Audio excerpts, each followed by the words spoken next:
জুলাই বিপ্লবের পরপরই ঘোষণাপত্র না দেয়ায় এর গুরুত্ব কিছুটা কমেছে বলে মনে করেন বিশিষ্টজনেরা। তারা বলছেন, বিপ্লবের স্পিরিট ধরে রাখতে ঐক্য প্রয়োজন। ঘোষণাপত্র যেন কারো উদ্দেশ্য চরিতার্থ করতে না হয় এই বিষয়ে সতর্ক করেছেন তারা। যে ঘোষণাপত্রটা তখন আন্দোলন যখন হচ্ছিল, শুরু হয়েছিল, তখন আসলে ভালো হতো বা কিছু হতো, বা তারপর হলে ভালো হতো, অর্থাৎ শেখ হাসিনা যখন বিদায় নিলেন আজকে এত মাস পরে কেন, এই প্রশ্নগুলো আসছে। তো এই প্রশ্নগুলো খুব যে অসঙ্গত প্রশ্ন তা না।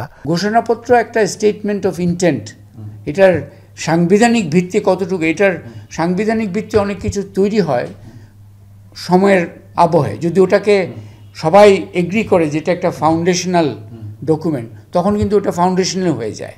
সেপ্টেম্বর ওই সময়কালে এটা করাটা খুবই একটা প্রাসঙ্গিক ছিল, সবার মতামত ওখানে ভালো করে আসতে পারত। এখন হওয়ার মাধ্যমে এটা ওই রাজনৈতিক দরকষের, রাজনৈতিক ক্ষমতার প্রতিযোগিতার একটা অংশ হিসেবে এটা সামনে চলে আসছে। মনে হচ্ছে যে এটা কারো কোনো পার্টিকুলার গোষ্ঠীর একটা প্রয়োজন এটা করার একটা বিষয়।